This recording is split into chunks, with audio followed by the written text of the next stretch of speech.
de 2 Coríntios, no versículo 3, ele fala assim: Bendito seja o Deus e Pai de nosso Senhor Jesus Cristo, o Pai das misericórdias, e o Deus de toda consolação, que nos consola em toda a nossa tribulação, para que também possamos consolar os que estiverem em alguma tribulação, com a consolação com que nós mesmos fomos consolados, por Deus.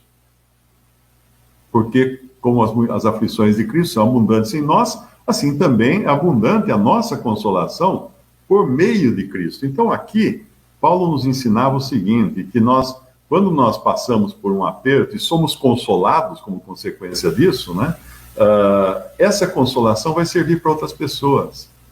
Vai servir para outras pessoas. E importante, eu não sei o que aconteceu outro dia, uma pessoa contou um problemão que estava passando, que eu também já passei, e aí até eu comentei com a minha filha, ela falou isso dela, falou assim: agora você vai poder consolar essa pessoa com a consolação que você foi consolado. E é verdade, eu tinha munição, vamos falar assim. Eu estava com o tanque cheio para poder ajudar a consolar com uma consolação que veio de Deus, que veio do Senhor para mim. Então, em primeiro lugar, o mal acontece para o crente para o seu próprio proveito, o seu próprio ensino, o seu próprio crescimento, ou, em última instância, para ele chegar mais rápido no céu. Em segundo lugar, o mal acontece com o crente para o proveito de terceiros, para que outros, então, sejam beneficiados por isso, né? Existe uma terceira situação, que seria o mal acontecer para o crente, para que o causador do mal seja tocado por Deus. Isso acontece? Isso acontece. Paulo é um exemplo disso. Quantos Paulo levava na consciência daqueles que ele mandou para a morte, e aquilo devia estar atribulando ele também.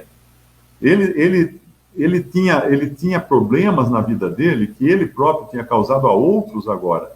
Eu lembrei de uma história interessante, esse que escreveu falando do carro que foi roubado, e eu contei uma história para ele.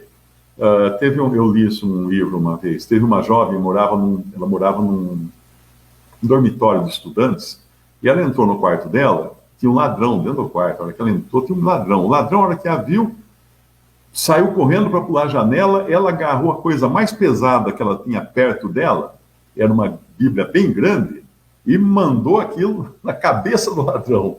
Pum! Na cabeça do ladrão. O ladrão pegou, abaixou, pegou a Bíblia e saiu correndo com a Bíblia, pulou a janela e foi embora. Aí ela ficou chateada, perdeu a Bíblia, né? Ainda perdeu a Bíblia. Anos depois, essa jovem estava numa pregação do Evangelho, aí sobe um homem lá na frente, e ele conta como que ele se converteu.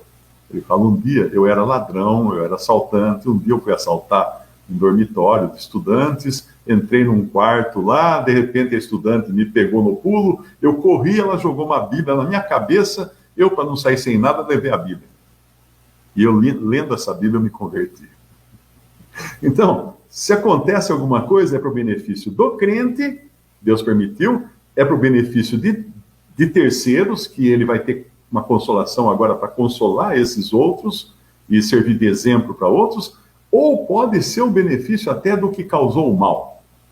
E nós vemos que muitos que devem ter participado da crucificação do Senhor podem ter se convertido depois, ou aqueles que apedrejaram Estevão, o próprio Paulo, né, que guardou as roupas dos que apedrejavam Estevão, podem ter se convertido depois, e deve ter outros exemplos também, que eu não lembro agora aqui. Então Deus permite essas coisas, e aqui é o que Paulo está falando nesses versículos de Filipenses capítulo 1.